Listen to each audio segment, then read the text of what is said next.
Going great, man. How about you? No, good. Demitri and Ian here from MITA USA, here with one of my favorite people, Ian. How you doing? Hey, you're one of my favorite people too, Demitri. Yeah. I'm doing good. And I guess I got to introduce Destinee and give her the mic so she can say hello. How's it going, guys? Destinee Blanco MITA Unshackled. So we're talking about branding here, and we're Nice to meet you. Yes. Thank you. So we're talking about branding here. We're going to get to one of the reasons why you guys have become one of the prominent names in American cannabis, which I think is really cool because you've done a lot of work to get there. Absolutely, but let's first talk about you and the history of Arise, and through that, talking a little about the history about Arise, we're going to learn about some of the steps and some of the things that happen along the way, either unintentionally or intentionally, that helped you guys develop into one of the premier brands in Arizona in American cannabis. Yeah. So, I've been with the company almost since the beginning. I've been with them for 9 years. Company's been around in about 10. Started in 2015. And so the name comes from the term aeroponics, which is how we cultivate. Mm-hmm. And that's kind of like the main focus of the Arise brand. So the name was chosen. It's a little hard for people to say sometimes. We get a lot of Aries, but it's Arise. And so it was chosen both because of aeroponics, starts with the same letters. It's also a Quranic male name, meaning rain-bearing cloud. Oh, what name? Quranic? Yeah. Oh, is that? I can't get more into it than that, but it is a true fact about the name. I have to Google what Quranic means. What language is that? I don't even know what that's from. Yeah, it's Middle Eastern. I don't know more about it than that, but okay, go ahead. And then also it sounds like Arise, and you're getting high, you're being lifted up. Getting on a rise. Yeah. I like that. But yeah, so talking about the brand and like where the name came from and how it was developed, aeroponics is the main thing, right? So from the beginning, that was always the vision, to grow aeroponically. And obviously, as you guys know, but maybe for your viewers, the bulk of cannabis is grown in soil. So you have soil grown, and then a lot of people know about hydroponic growing, where you're growing where the roots are just in water rather than in soil. So with aeroponic cultivation, the roots are suspended in air, and they're just misted with a combination of water and nutrients that's basically, we've gotten down to a science for different strains and different plants. And because of the way that we grow, there's a couple different benefits, but in terms of for the consumer, for the smoker, the main thing is there's no contamination, right? We test at 0 ppm. There's no residual nutrients or anything because the roots are suspended in air. And so there's no opportunity for any type of contamination. And this is indoor? Yes. Yeah. So obviously, good branding starts with having a good product and a good process. So you guys chose a process, which you can't really bullshit good processes. No, you can't. can't. Good product or you don't have good product. Yeah. So lesson number one, you got to have a good quality product. It is what it is. And do you guys focus a lot on your marketing and your branding? We really do, yeah. Is that like, because it is so unique. For sure. So, and about that, the viewers might not necessarily be that familiar with your marketing, your branding. It's very professional. I like it. It's like people go more towards the stoner vibe. Yeah. I appreciate you saying that. That's like, when I do these things and I talk about it, it's like that's... Hey, there's nothing wrong with the stoner vibe. No, nothing wrong with the stoner vibe at all. There's nothing wrong with it, but there's different audience that you reach when you do that. That's me defending the stoners out there. Listen, I'm a stoner, How do you that's... define a stoner? I am a stoner. I have been a stoner for 20 years, and I'm glad, that I spent that time, being a, stoner, but to your point, it's time for us to move on from that. Like, as we're all involved in, state by state, cultivation by cultivation, dispo by dispo, like, we are all involved in creating the legal cannabis culture in America. Right. It has not existed before. We're one of the few countries in the world doing it right now. We have an opportunity to create a culture that's for everyone, that's accessible, right, that makes people lead happier, healthier, better lives. But that stoner vibe, the thing that, for 100 years and a variety of racist reasons and blah, blah, blah, the government had tried to, We don't need to get The into stoner stigma. prohibition right now, but yeah, there's a stigma, and I think it's our responsibility as cannabis professionals to move beyond that. This is why you make money and I don't. And I'll tell you why. Because Arise, you guys do have that professional vibe. You do have that next level, next generation. We're evolving into how the world is kind of, reputation, which is good. That your brand has evolved that way.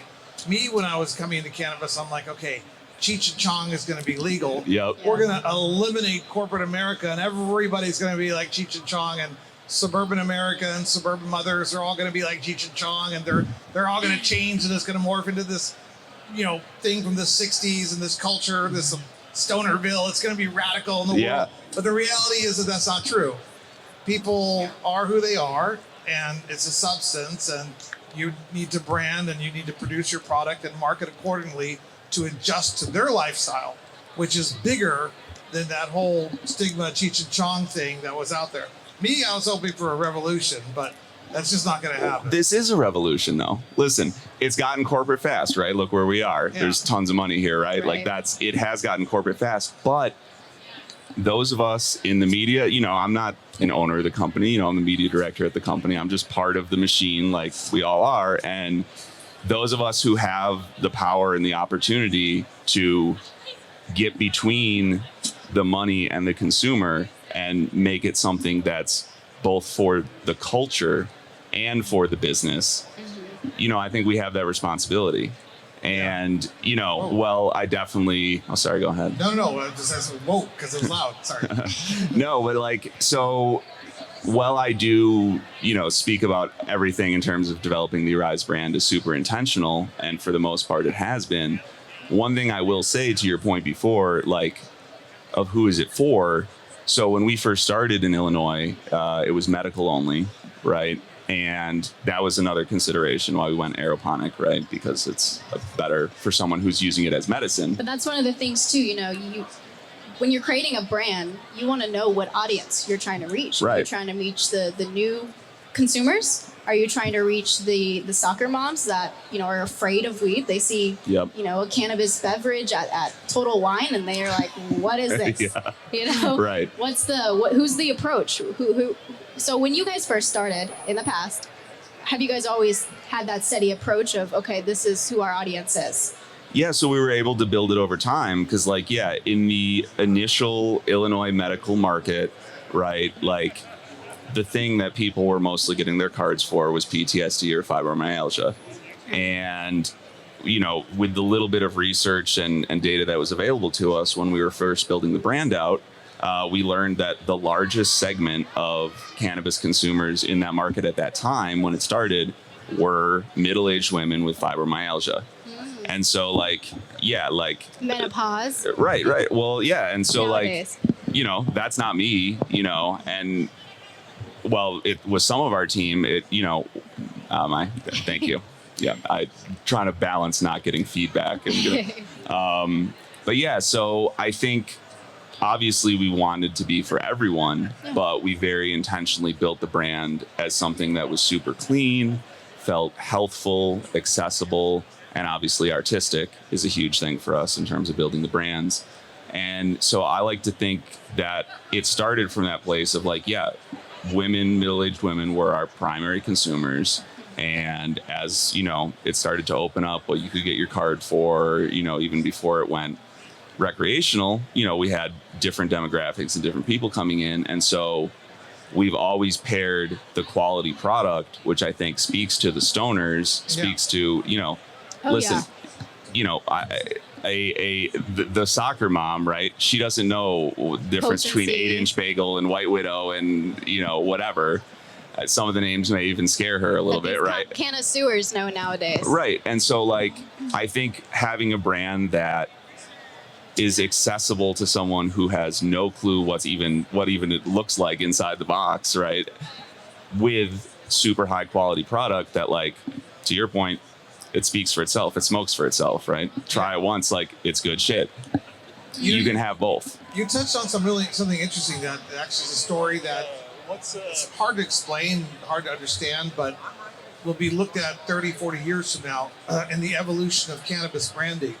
So because of the fact that the first businesses that were allowed to advertise and market and promote cannabis legally in the United States of America had to and were willing to focus and promote it as a medicinal therapeutic substance, that all the initial branding started kind of that way. Well, you guys got all in. I think some people never gave a shit. They just went straight for the Cheech and Chong approach. Yeah. Say this whole medicinal thing is a kind of whatever.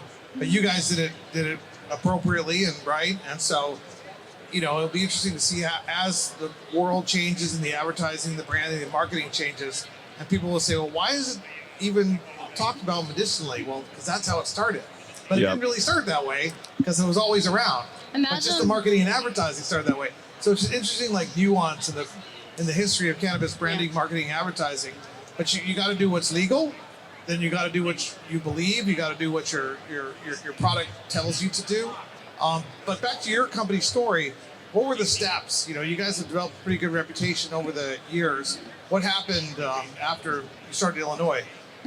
So after we started in Illinois, and forgive me, I don't remember the exact years, but a few years after that. I don't even know what year is this. But yeah, so a few years after that, we opened a cultivation facility in Arizona, in Phoenix. And then I believe either that same year or the year after is when it went rec.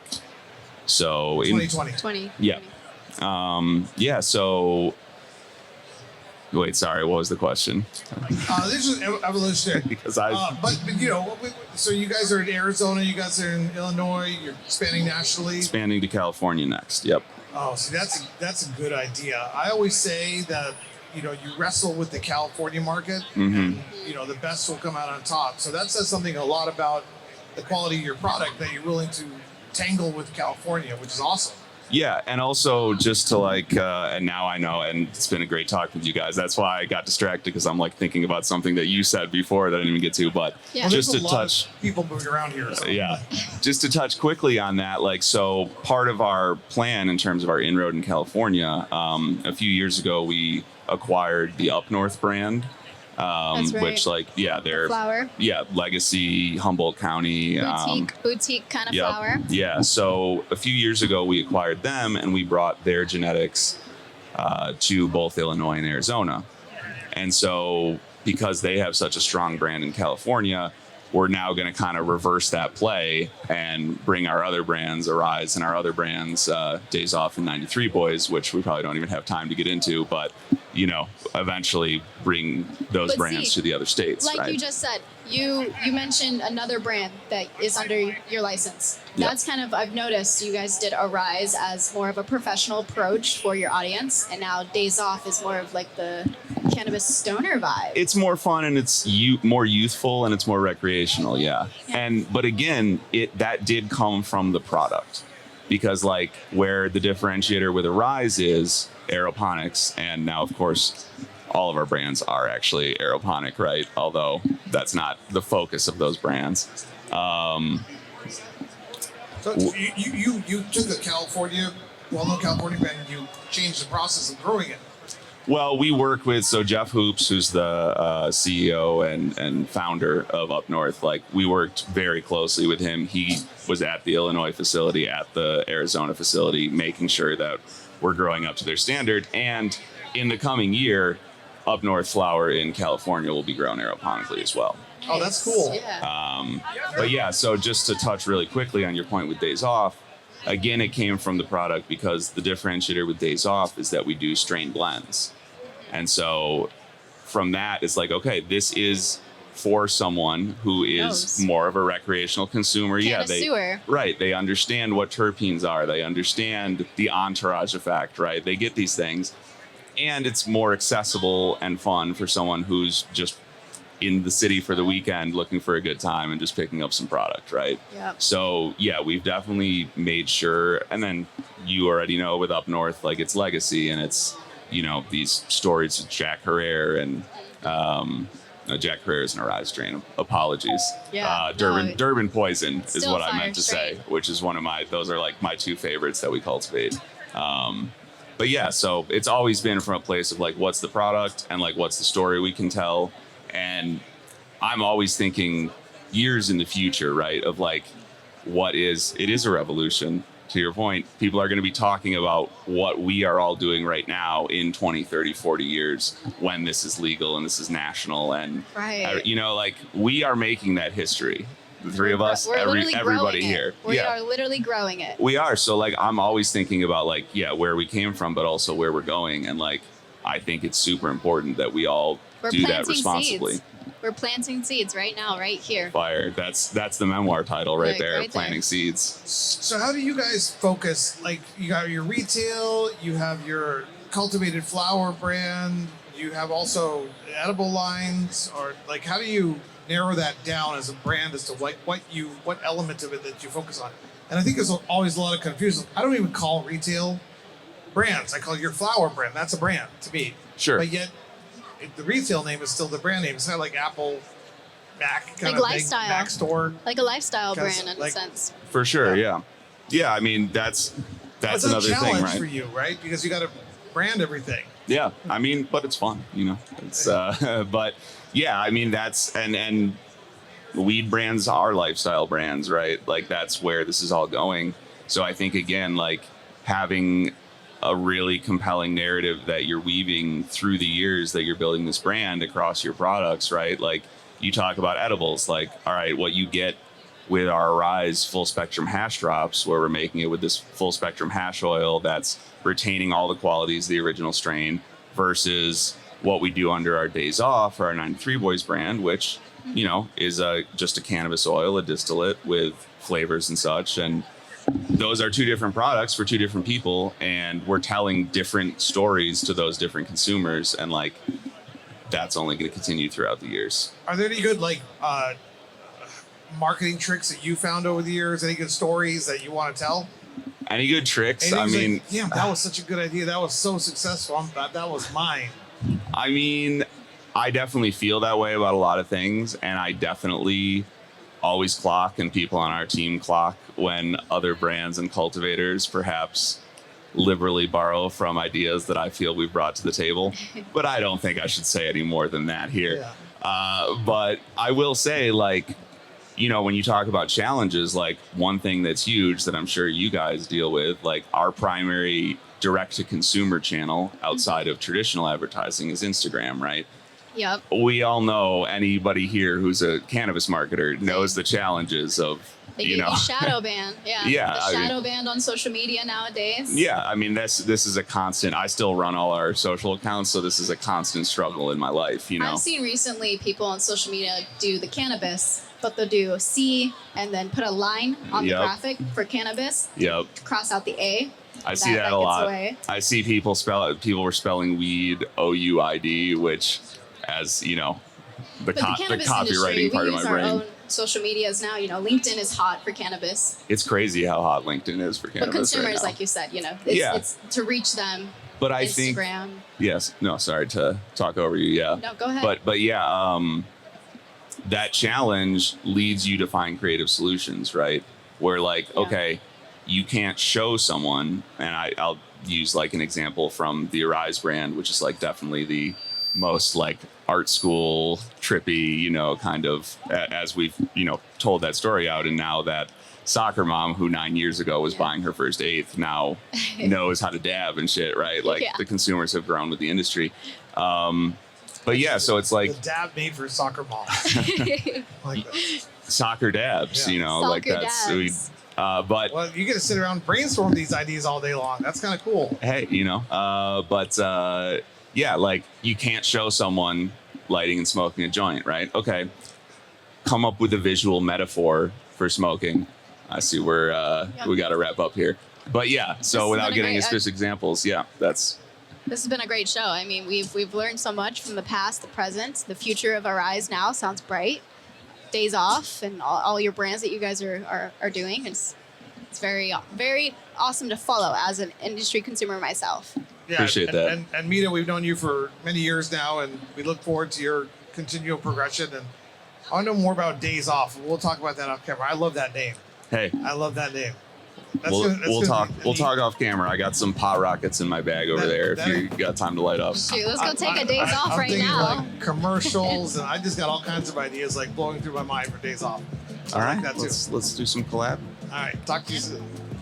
Thank you so much. Appreciate your time. Thank you guys. This was a lot of fun. That was another episode of MITA Unshackled.